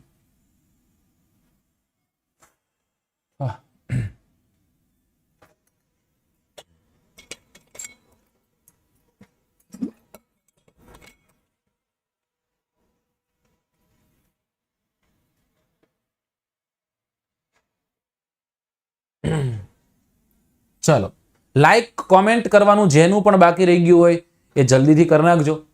ઓકે? જેને પણ બાકી છે ને.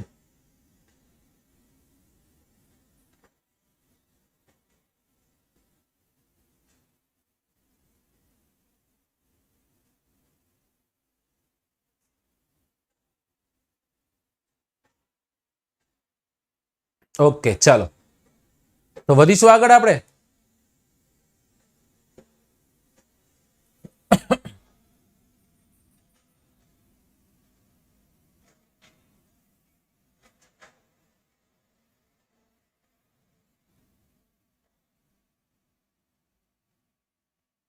યસ ચલો. તો આમાં એકાદ બે પોઈન્ટ તમને નવા મળશે. બાકી તો એનો એ જ હોય, અક્ષાંશ તો અક્ષાંશ જ કહેવાય ને રેખાંશ તો રેખાંશ જ કહેવાય. એમાં કોઈ જાતના ચેન્જીસ છે નહીં. રાઈટ? ચલો હવે સાહેબ આ તમે અક્ષાંશ તો કહી દીધા. આમાં મારે આટલું યાદ રાખવાનું છે. બીજી વસ્તુ એક યાદ રાખવાની છે કે બે અક્ષાંશો વચ્ચે કેટલાનું અંતર છે. પ્રશ્ન પૂછાય કે સાહેબ બે અક્ષાંશ વચ્ચે કેટલાનું અંતર છે? બે અક્ષાંશો વચ્ચે 111 કિલોમીટરનું અંતર છે. કેટલા કિલોમીટરનું અંતર છે? 111 કિલોમીટરનું. આમ જોઈએ તો 111.3 કિલોમીટરનું અંતર છે બે અક્ષાંશો વચ્ચે. કેલ્ક્યુલેશન કરીને તમે જવાબ લાવી શકો તમારી રીતના, તમારે જો જોવું હોય તો. આનો મતલબ એવો થયો બે અક્ષાંશો વચ્ચે નિશ્ચિત અંતર છે. એનો મતલબ શું થયો? એનો મતલબ એવો થયો કે અક્ષાંશો એકબીજાને સમાંતર છે. અક્ષાંશો કેવા છે? એકબીજાને સમાંતર છે. રાઈટ? ચલો હવે જો આને પણ આપણે સમજીએ. જો તમે લોકો કેટલા જોડાણા છો અત્યારે? 550 છોકરાઓ જોડાયેલા છે. રાઈટ? 550 જેટલા છોકરાઓ જોડાયેલા છે. મારી પાસે છે ને, મારી પાસે 1100 જેટલા ગુલાબજાંબુ છે. કેટલા ગુલાબજાંબુ છે? 1100 જેટલા ગુલાબજાંબુ છે. અને એ ગુલાબજાંબુ જે છે એ વર્ષાબેન ડાભી છે ને એને મેં આપ્યા. અને વર્ષાબેન ડાભીને કીધું વર્ષાબેન ડાભી બધાને છે ને હરખા ભાગે વહેંચી દો. એટલે વર્ષાબેન ડાભીએ બધાને હરખા ભાગે વહેંચી દીધા. પછી મેં વર્ષાબેનને કીધું વર્ષાબેન મને તો ખબર નહોતી આટલા ગુલાબજાંબુ છો. વર્ષાબેનને કીધું, વર્ષાબેન કેટલા કેટલા બધાને આવ્યા? કે સાહેબ બધાને બબ્બે આવ્યા, બધાને બબ્બે આવ્યા. રાઈટ, સમાંતર સરખા ભાગે વહેંચાતા એટલા માટે બબ્બે આવ્યા. તો જો આ બે એક આંકડો નિશ્ચિત મળી ગયો આપણને. રાઈટ, એટલે બે અક્ષાંશો એકબીજાને સમાંતર હોવાના કારણે આપણને એક નિશ્ચિત આંકડો મળી ગયો અને એ આંકડો કયો છે? 111.3 કિલોમીટરનો છે. કેટલાનો છે? 111.3 કિલોમીટરનો છે. સાહેબ આ તો સમજી ગયા, આમાં બીજી પણ વાતો સમજવાની છે. પૃથ્વી છે ને, પૃથ્વીના બે પ્રકારના નમન છે.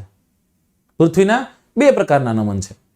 એક છે ને વિષુવવૃત્તીય નમન, રાઈટ, અને એક છે પોતાની ધરી પર જે નમન છે એ.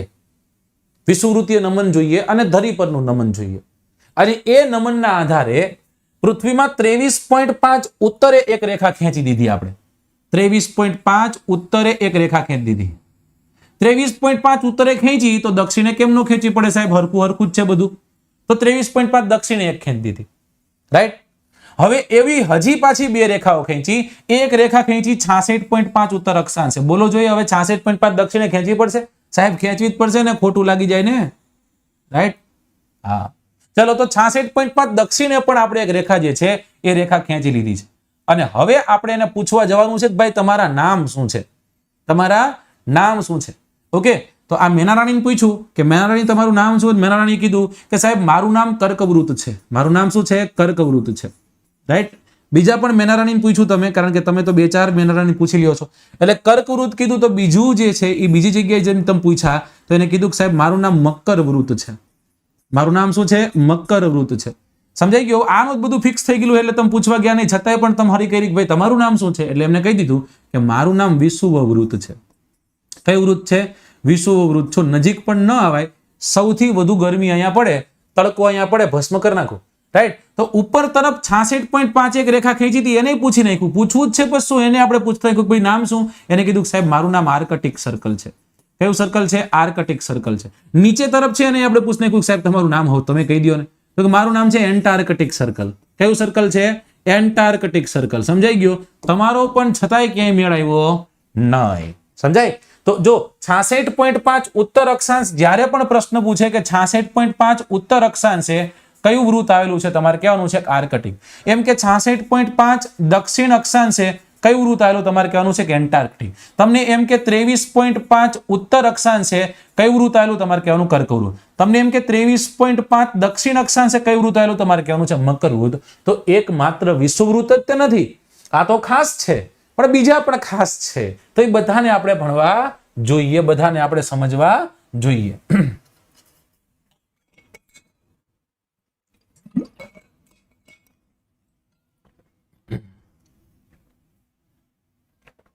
ઓકે, ચલો ડન. હવે આપણે આગળ વધીએ સાહેબ કે આવા અલગ અલગ વૃત્તો ખેંચાણા. તમને તકલીફ ક્યાં પડે ખબર છે? તમને તકલીફ આર્કટિક અને એન્ટાર્કટિકમાં પડે. કારણ એ છે કે સાહેબ આપણે જ્યારે આમ હરખા નામ આવે ને ત્યારે આપણને બહુ તકલીફ પડતી. રાઈટ, અને અહીંયા તમે જોઈ શકો છો હરખા નામ છે. અહીંયા ઉપર આર્કટિક છે અને અહીંયા એન્ટાર્કટિક છે. તમે જ્યારે નાના હતા ને ત્યારે તમે કોન્ટિનેન્ટ ભણતા, તમે ખંડો ભણતા. એમાં તમને યુરોપ આવડતું, એમાં તમને આફ્રિકા આવડતું, તમને એશિયા આવડતું, એમાં તમને દક્ષિણ અમેરિકા, ઉત્તર અમેરિકા આવડતું. પણ સાહેબ એન્ટાર્કટિકા, એન્ટાર્કટિક, આર્કટિક અને એટલાન્ટિક આમાં એવા ભરાતા વાત જવા દો, હું તમને બહુ સારી રીતના સમજી શકું એટલા માટે આનો તોડ છે કે આર્કટિક છે ને, આર્કટિક ટોટલ કેટલા અક્ષરોનો બનેલો છે? 4 અક્ષરનો બનેલો છે. અને એન્ટાર્કટિક ટોટલ 5 અક્ષરનો બનેલો છે. અને આ 5 અક્ષરનો બનેલો હોવાના કારણે ચાર અક્ષર પછી જ આવે, 4 અક્ષર પહેલા આવે. રાઈટ, ચાર નંબર છે એ પહેલા આવે. 4 અક્ષર એટલે 4 નંબરની વાત છે. તો 4 અક્ષર પહેલા આવતો હોવાના કારણે ઉપર હશે આર્કટિક સર્કલ અને નીચે હશે એન્ટાર્કટિક સર્કલ. સમજાઈ ગયું આટલું? અહીંયાથી આપણે આગળ વધીએ અલગ અલગ વૃત્તોમાં. હા, હવે મિક્સ નહીં થાય. ઓકે, ચલો ડન.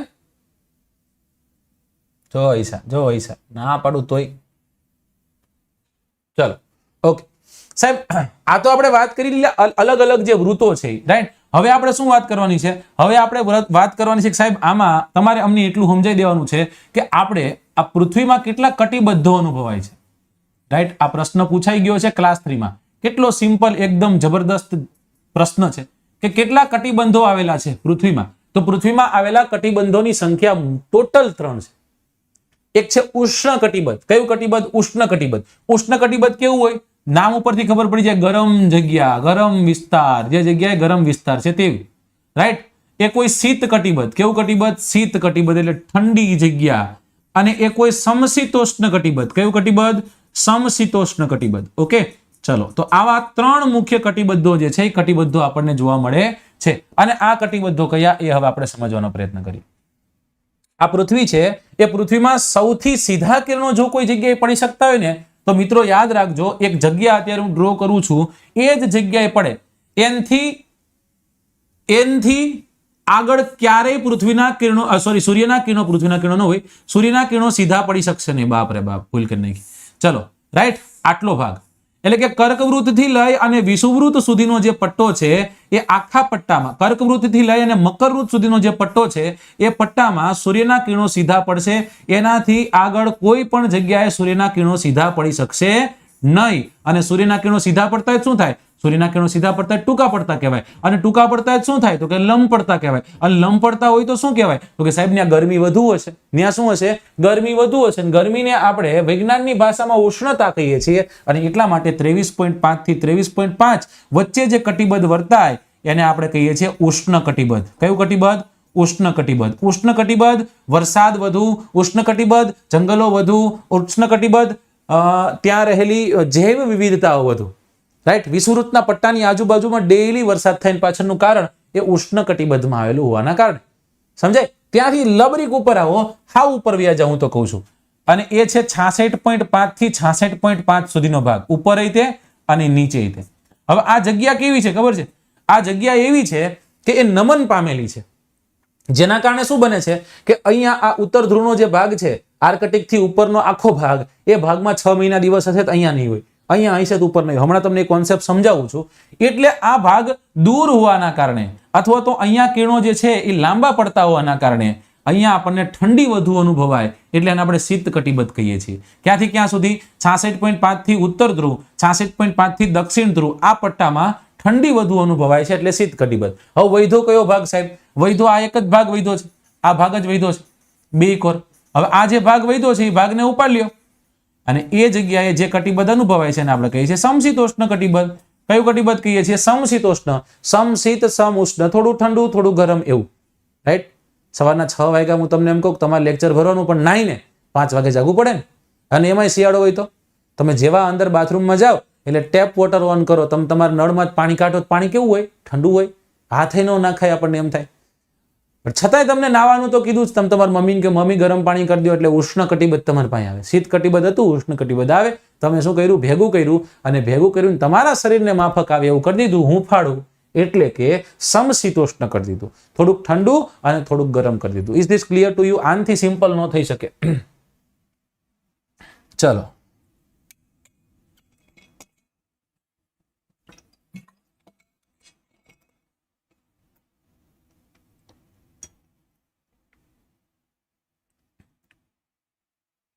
જો બીજી વાતોમાં ન પડતા હોય નકર લોકો એમ કહે છે કે જો આ ભણવા માટે નથી આવતા છોકરાઓ.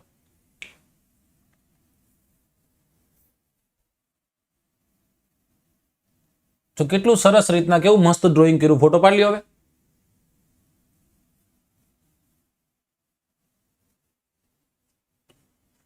ચલો,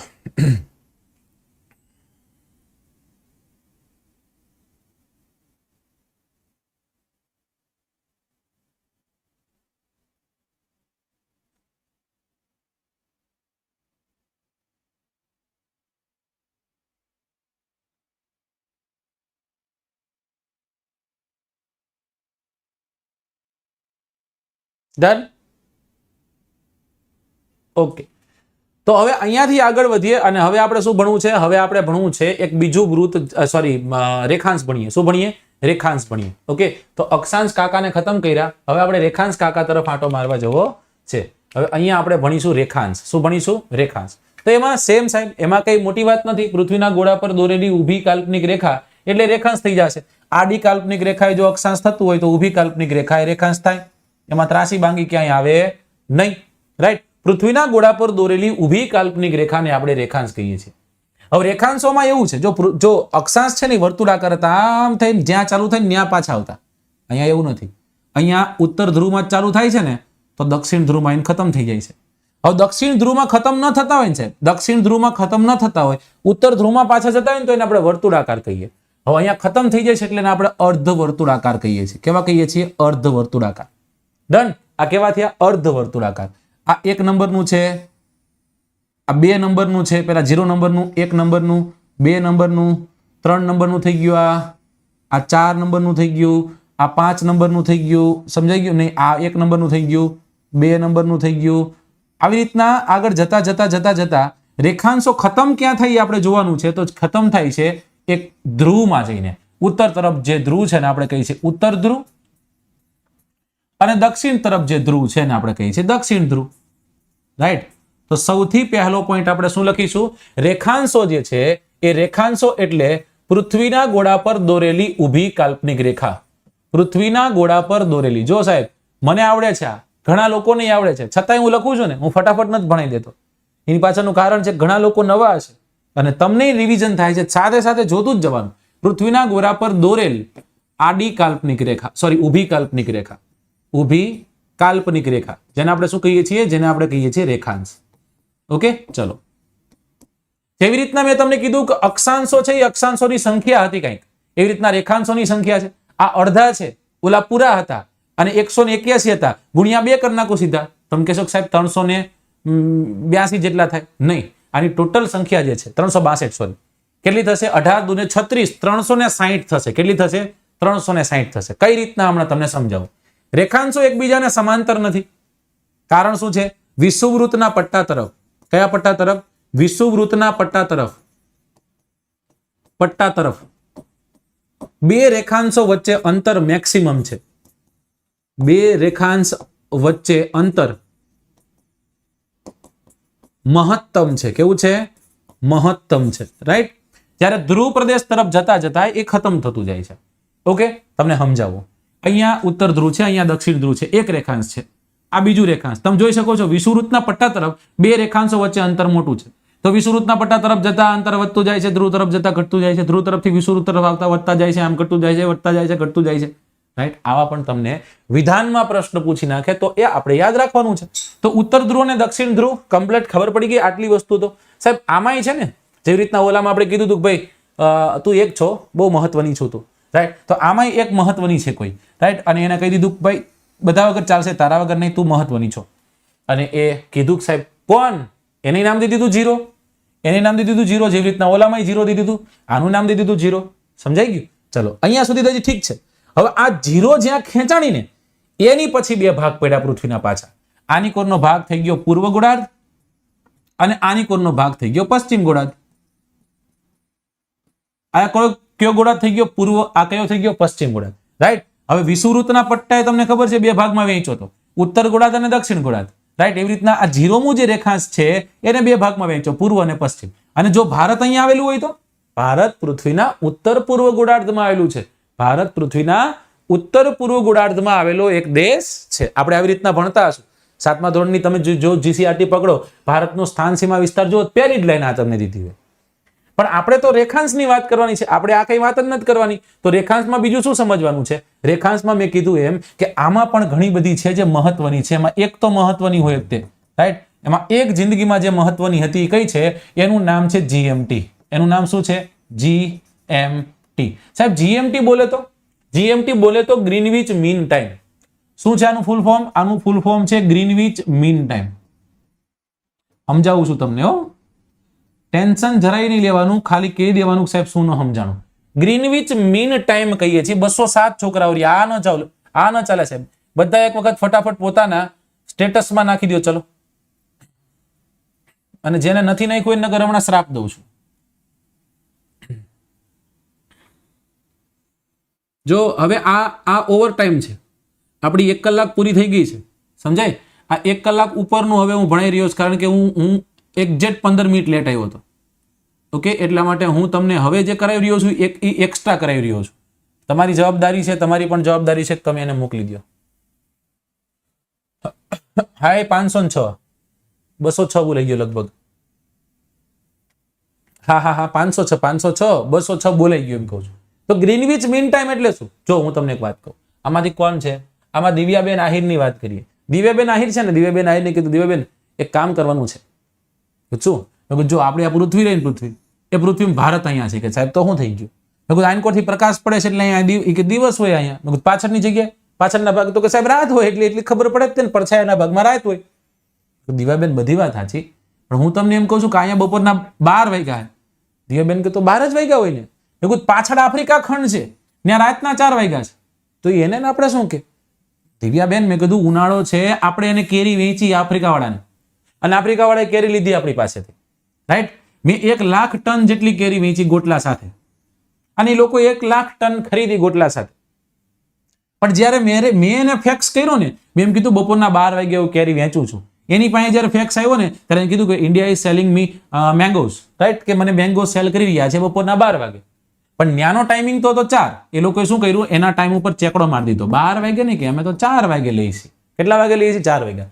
તો આ તો અનિયમિતતા થઈ ને. મેં કીધું બધા દેશોમાં આવું હશે કીધું, સમજાય? બાંગ્લાદેશનો ટાઈમ અલગ, ભારતનો અલગ, આ તો ન હાલે કીધું, એક ટાઈમ હોવો જોઈએ. દિવ્યાબેન કે હા હવે વાત સમજાણી સાહેબ તમારી કંઈક. મેં કીધું તો કરશી શું? તો દિવ્યાબેન જે છે, દિવ્યાબેનનું ગામ આપણે વિચાર લ્યો રાજકોટ છે. તો દિવ્યાબેને શું કીધું ખબર છે? એક કામ કરો સાહેબ, પૂછું એક લીટો પાડી દો અહીંયા કે રાજકોટ ઉપરથી. મેં કીધું પાડી દીધો, રાઈટ? અને આને નામ દઈ દો RMT. મેં કીધું RMC છે નહીં, RMT કયો? હું કહું એમ કરો. મેં કીધું RMT. એ કે RMT એટલે શું? Rajkot mean time. કેવો ટાઈમ? Rajkot mean time. કારણ રાજકોટ ઉપરથી નિર્ધારિત થયો ને એટલે નામ પાડી દો રાજકોટ મીન ટાઈમ. અને અહીંયા જેટલા વાગ્યા છે ને એટલા જ તે વિશ્વમાં બધી જગ્યાએ ગણાય છે. કોઈ ના પડે તો આપણે એના ટાંટિયા ફેંક નાખવાનું થાય છે કે ન હાલે એમ. તો કે હાલે.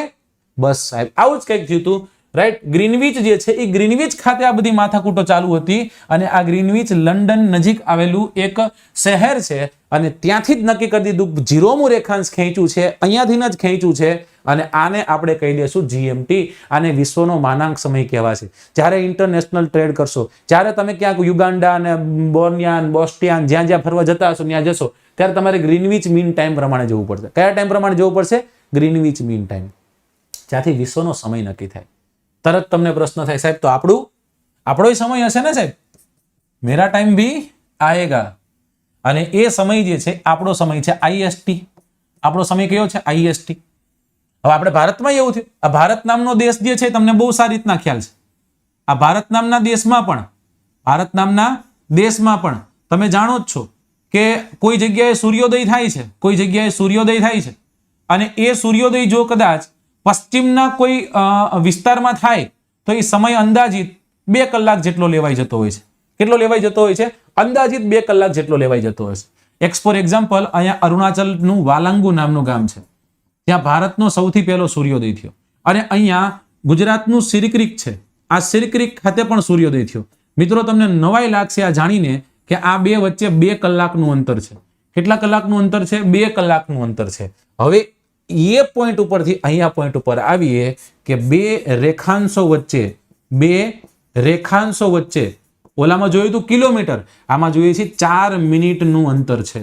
અથવા તો સૂર્યના કિરણને એક રેખાંશ પરથી બીજા રેખાંશ પર જતા 4 મિનિટનો સમય લાગે છે. કેટલા મિનિટનો સમય લાગે? 4 મિનિટનો સમય. જો તમારી પાસે આ ડેટા હોય સીધું તમે ઓલું કરી શકો કે ન કરી શકો? કેલ્ક્યુલેશન કરી શકો. અને જો તમારી પાસે અક્ષાંશ રેખાંશનું જ્ઞાન હોય તો બહુ સારી રીતના કરી શકો કે ભારત જે છે એ 68 થી 97 પૂર્વ રેખાંશ વચ્ચે આવેલું છે. 97 માંથી 68 બાદ કરો, 29 જવાબ આવ્યો. અને આ 29 જે છે 29 ગુણ્યા 4 કરો, કારણ કે એક પાર કરતા 4 મિનિટનો સમય લાગે, 29 પાર કરતા કેટલા મિનિટનો સમય લાગે? રાઈટ? 9 1 9 9 2 9 13 27 9 ચોક 36 નો છગડો વધી ચડી 3 4 1 4 4 2 8 8 9 10 11. સમજાઈ ગયું? 116 મિનિટ જવાબ આવ્યો. 120 મિનિટે 2 કલાક થાય. એનો મતલબ એવો થયો કે અંદાજિત 2 કલાક જેટલો સમય લઈ જાય છે. કેટલો સમય લઈ જાય છે? અંદાજિત 2 કલાક જેટલો સમય લઈ જાય. Is this clear? થોડુંક ટફ છે, કદાચ ન આવડે, ફરી એક વખત રિવાઇન્ડ કરીને જોઈ લેજો. ફરી એક વખત આને રિવિઝન જોતા રહેજો. 2-4 વાર જોશો ને તમને સમજાઈ જશે. ફંડા એક વખત ક્લિયર કરી નાખો. આ GPSC માં પૂછાય છે. લાગે જેવી વાત છે. ઓકે, ચલો. તો સાહેબ એ મૂકો ને, આપણે આપણી વાત કરો. IST નું શું કરવાનું થાય? એટલે હવે જો નરેન્દ્ર મોદી ગુજરાતના છે તેમનો કે ને ભાઈ બહેનો વડનગરથી ઉપરથી એક લાઈન ખેંચી નાખવાની છે. એનું નામ IST રાખવાનું છે. ત્યાં પછી રાખવાનું છે NST. રાઈટ? એમ નો ચાલે ને. એટલે આ ભારતના મેપને છે ને આઈનકોરથી અને આઈનકોરથી આમ ભેગો કરી નાખ્યો આપણે, આમ કરીને ઘડી પાડી દીધી. એટલે એક્ઝેક્ટ વચ્ચેનો ભાગ આવી ગયો, વચ્ચેનો ભાગ આવી ગયો. અને એ વચ્ચે જે લીટી ખેંચ નાખી ને એ 82.3 આવી. ક્યાં આવી? 82.3.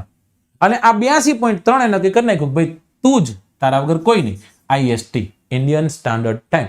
તમારી હાથ ઘડિયાળ જે હશે, તમારી ઘડિયાળ નહીં હોય, તમે ટાઈમ ગમ્યા જોતા હશો, એ જ્યાં જે ટાઈમ થયો છે ને એ સાહેબ અહીંયા ઉત્તર પ્રદેશમાં એક નૈની નામનું ગામ છે, ત્યાં ટાઈમ થયેલો છે. સમજાય? આમ જોઈએ તો 1 કલાકનો ગેપ છે આની કોર ને 1 કલાકનો ગેપ આની કોર છે. પણ છતાંય જમ્મુ કાશ્મીરમાં જાઓ, અરુણાચલ પ્રદેશમાં જાઓ, લેહ લદ્દાખમાં જાઓ, કે પછી ભારતના ગુજરાત રાજ્યમાં જાઓ કે કેરળમાં જાઓ, ગમે જગ્યાએ તમે જાઓ, ટાઈમ બધી જગ્યાએ સરખો હશે. પણ એ ઘડિયાળ ક્યાં ગોઠવેલી છે? અહીંયા. વિશ્વમાં બધી જગ્યાએ ટાઈમ સરખો હશે, ઘડિયાળ ક્યાં ગોઠવી છે? ગ્રીનવિચ ખાતે. સમજાય? અને આ ગ્રીનવિચ જે છે, આ IST છે, એ IST ભારતના 5 રાજ્યમાંથી પસાર થાય છે. અને આ કયા ક્રમમાં? ઉત્તર પ્રદેશ આવશે, પછી મધ્યપ્રદેશ આવશે, ઉત્તર પ્રદેશ, મધ્યપ્રદેશ, પછી આવશે છત્તીસગઢ, રાઈટ? પછી આવશે આંધ્રપ્રદેશ, ઓરિસ્સા, અને ઓરિસ્સા પછી આવશે આંધ્રપ્રદેશ. આ 5 એવા રાજ્ય છે કે જેના પરથી આ રેખા જે છે રેખા પસાર થાય છે.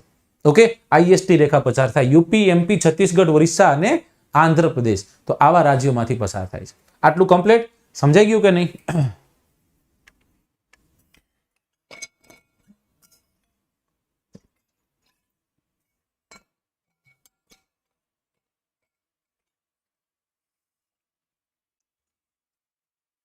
અલ્હાબાદનું નામ ચેન્જ થઈ ગયું.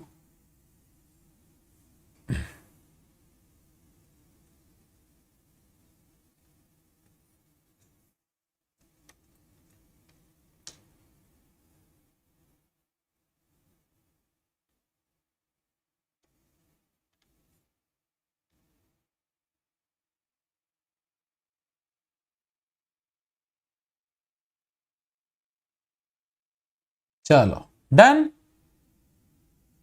લેક્ચર 2 વાગે હોય. તો આજે જેટલા પણ છોકરાઓ જોડાયા છો, મારો કોન્ટેક્ટ નંબર કદાચ તમારી પાસે ન હોય તો હું તમને અત્યારે મૌખિક રીતના બોલી દઉં છું, ક્યાંક તમે લખી નાખો. 8 અને 4 મીંડા એટલે કે 80000. 3 એટલે કે ત્રગડો અને 72 2 વાર 72. 80,372. આ મારું નામ છે, મારો નંબર છે, મારું નામ અભિજીતસિંહ ઝાલા છે, એમ સેવ કરી લીધું. તમારે પહેલા તમારો નામ અને નંબર સેવ કરવાનો. એક કોન્ટેક્ટ સેવ થયો તમારો, એક કોન્ટેક્ટ સેવ થઈ ગયો ને, હવે એ કોન્ટેક્ટને તમારે મારા નંબર પર મોકલી દેવાનો. એટલે મારે ખાલી શું કરવાનું રહે? આમ કોઈ નામ કરીને સેવ કરવાનું રહે. સમજાય? માત્ર ને માત્ર મારે સેવ કરવાનું રહે. ઓકે, તો એ તમારે કરવાનું છે. અને ટેલિગ્રામમાં કદાચ જોડાવવું હોય તો અભિજીતસિંહ જીઓ સર્ચ કરજો એટલે તમને એક ટેલિગ્રામ ચેનલ મળી જશે. ABHIJEETGEO આટલું સર્ચ કરશો ટેલિગ્રામમાં જઈ અને એક તમને અભિજીતસિંહ જીઓ રાઈટ, આ સર્ચ કરશો એટલે તમને એક ટેલિગ્રામ ચેનલ મળી જશે જ્યાં 11,000 છોકરાઓ જોડાયા છે અને તમે લોકો પણ જોડાઈ જજો. જે છોકરાઓ નવા છે એ લોકો માટે છે. અને 8:30 કલાકે આજે કોઈએ પણ ભૂલવાનું છે નહીં. આજે 8:30 કલાકે આપણે હિસ્ટ્રી ભણવાના છે. 8:30 કલાકે ક્યાં? સ્પેશિયલ ક્લાસમાં. કઈ જગ્યાએ? સ્પેશિયલ ક્લાસમાં આપણે મળીશું. અને એ અનએકેડમીની એપ્લિકેશનમાં હોય, અનએકેડમી એપ્લિકેશનને પ્લે સ્ટોરમાં ડાઉનલોડ કરો, GPSC ગોલ સિલેક્ટ કરી અને તમે આખું લોગિન કરો. લોગિન થઈ જાય એટલે અભિજીતસિંહ ઝાલા સર્ચ કરજો.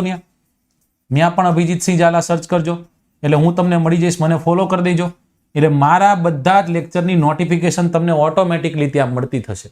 ઓકે, તો અત્યારે જે આપણે ભણ્યા, અત્યારે જે આપણે સમજ્યા એ શું છે? એ સમજ્યા એ છે રેખાંશ. એ શું છે? રેખાંશ છે. ઓકે, ચલો, તો રેખાંશમાં એટલીસ્ટ આટલું ખબર હોવી જોઈએ. ત્યાંથી આપણે આગળ જઈએ. આને હું કાઢી નાખું છું.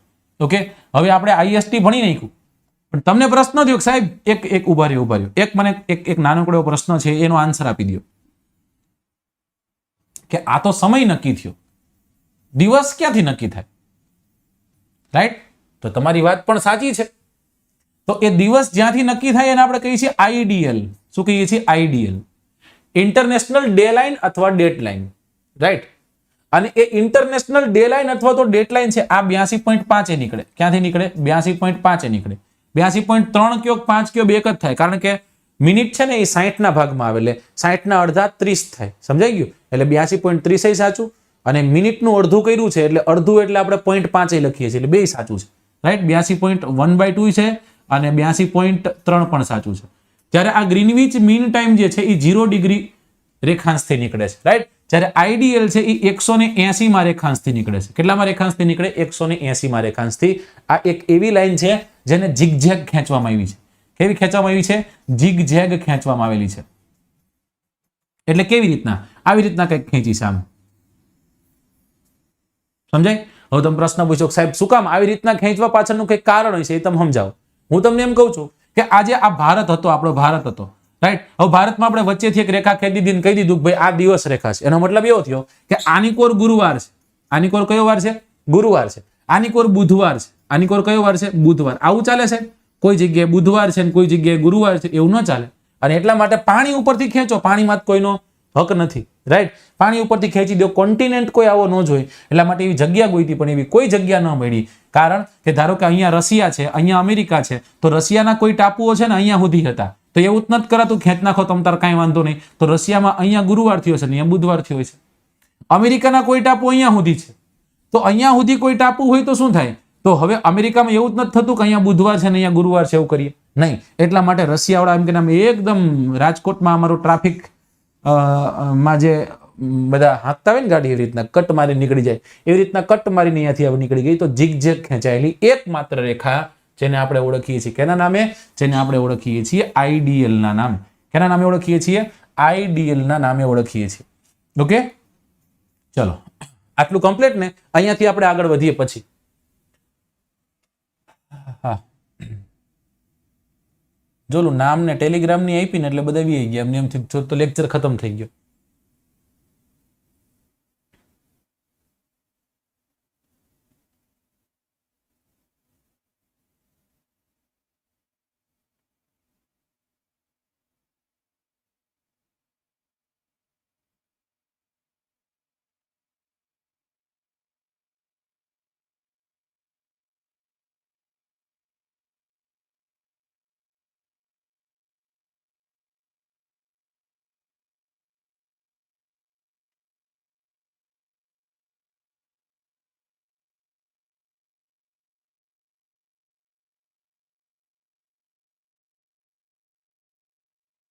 ચલો આના ઉપરથી એક કેલ્ક્યુલેશન છેલ્લું આપણે કરી નાખી પછી જઈએ.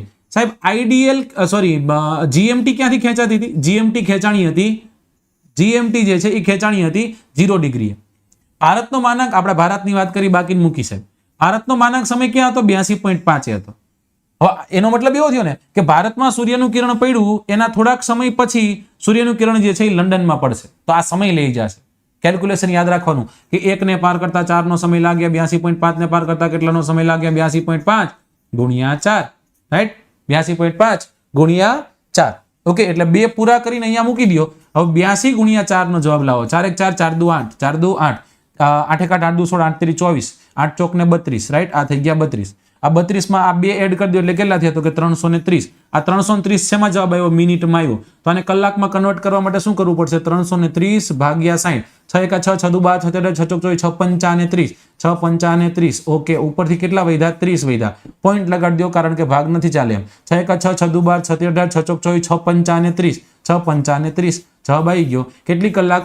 5.5 કલાક આપણા કરતા આઈડીએલ પાછળ છે. એનો મતલબ એવો થયો કે ભારતમાં જ્યારે સૂર્યોદય થશે એના એક્ઝેક્ટ 5.5 કલાક પછી સૂર્યોદય કઈ જગ્યાએ થવાનો છે? લંડન ખાતે થવાનો છે અથવા તો જીએમટી ખાતે થવાનો છે. આ કેલ્ક્યુલેશન પૂછાય છે.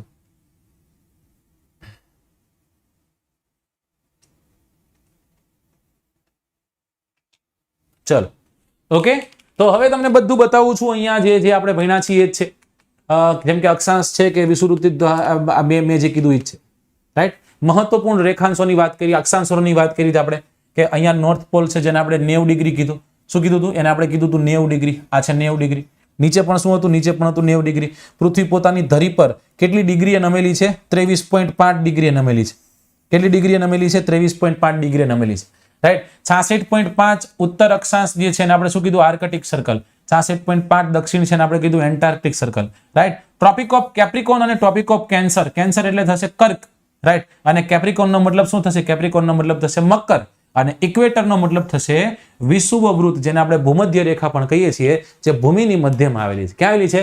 ભૂમિની મધ્યમાં આવેલી છે. મહત્વપૂર્ણ અક્ષાંશ, રાઈટ, અક્ષાંશ રેખાએ એમાં વિષુવવૃત્ત જોઈ લીધું આપણે, ઉત્તર ધ્રુવની વાત કરી નાખી, દક્ષિણ ધ્રુવની વાત કરી નાખી. આને છોડી 4 મહત્વની બીજી અક્ષાંશ છે, રાઈટ. ઉત્તરી ગોળાર્ધમાં કર્ક રેખા, રાઈટ, જે કઈ જગ્યાએ છે? 23.5 છે.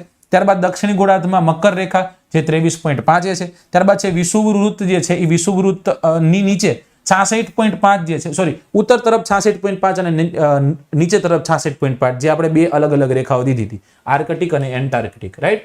તો આવી જ રીતના આપણે અક્ષાંશ રેખાંશ જે છે પોલથી સમજવાનો પ્રયત્ન કર્યો.